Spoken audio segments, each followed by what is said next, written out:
አልዓዛር 4 ቀን ሞቶ ነበር። ኢየሱስ ግን ስሙን ጠርቶ ከመቃብር አወጣው።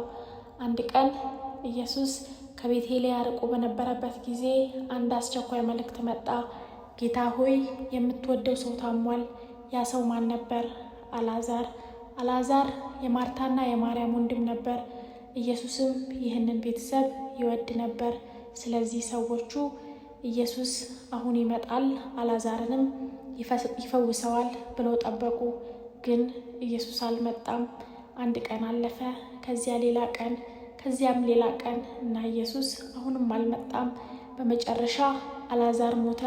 ሰዎች አስክሬኑን አዘጋጁ፣ ወደ መቃብር ወሰዱት። ድንጋዩም በመቃብሩ ፊት አድርገው ዘጉት። ቤቱ በሐዘን ተሞላ። ማርያም ታለቅሳለች፣ ማርታም ታለቅሳለች። የቤተሰቡም ጓደኞች አብሯቸው ያለቅሳሉ እና ምናልባትም በልባቸው ኢየሱስ ቀድሞ ቢመጣ ኖሮ ብለው አስበው ይሆናል። ግን አሁን ሁኔታው ተለውጧል። አልዓዛር ታሞ ብቻ አይደለም ሞቷል። እንዲያውም 4 ቀን ሆኖታል። ማርታ ኢየሱስ መጥቶ እንዳለ ሰማች። ወዲያውኑ ሄዳ አገኘችው እና የመጀመሪያ ቃሏ ጌታ ሆይ እዚህ ብትሆን ኖሮ ወንድሜ ባልሞተ ነበር አለች። ይህ ቃል ምን ያህል ሕመም እንዳለበት አስቡት። ቀድመ ብትመጣ፣ በጊዜ ብትደርስ፣ ቀድመ ብትሰማ። ነገር ግን ኢየሱስ እንዲህ አላት፣ ወንድምሽ ይነሳል። ማርታ ግን ይህንን እንደ ወደፊት ተስፋ አየችው። በመጨረሻው ቀን እንደሚነሳ አውቃለሁ አለችው። ኢየሱስ ግን የሚነግራት ነገር ነበረው። እኔ ትንሣኤና ሕይወት ነኝ። ከዚያ ኢየሱስ ወደ መቃብሩ ሄደ። ከፊቱ ትልቅ ድንጋይ ነበር። ከድንጋዩ በኋላ ደግሞ 4 ቀን የሆነው አልዓዛር ነበር። ኢየሱስም ድንጋዩን አንሱ አለ። ማርታ ግን ምናልባት በፍርሃት ጌታ ሆይ 4 ቀን ሆኖታል፣ አሁን ሽታ ይኖረዋል አለች። ማለቷ እንደዚህ ነው፣ ጌታ ሆይ አሁን በጣም ዘግይቷል። ግን ኢየሱስ እንዲህ አላት፣ ብታምኚ የእግዚአብሔርን ክብር ታያለሽ። ድንጋዩም ተነሳ እና ሁሉም ሰው በጸጥታ ቆመ። ኢየሱስ ወደ መቃብሩ ተመለከተ። ከዚያም በታላቅ ድምፅ ጮኸ፣ አልዓዛር ሆይ ውጣ። ምን ሆነ?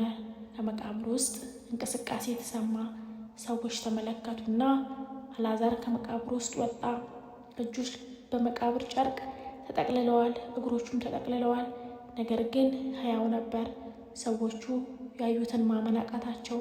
ከ4 ቀን በፊት የሞተ ሰው አሁን በፊታቸው ቆሞ ነበር። ኢየሱስም ፍቱትና ይሂድ አለ።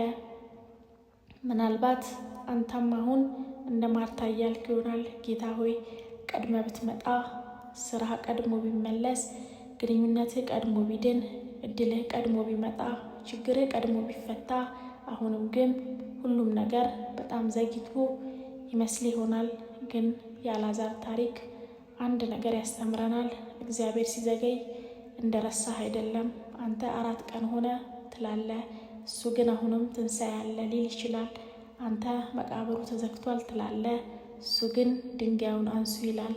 አንተ ሁሉም አልቋል ትላለህ፣ እሱ ግን ውጣ ይላል። ስለዚህ ዛሬ በሕይወት የሞተ የሚመስል ነገር ካለ ተስፋ አትቁረጥ። ምክንያቱም ያንተ መቃብር የታሪክ መጨረሻ ላይሆን ይችላል።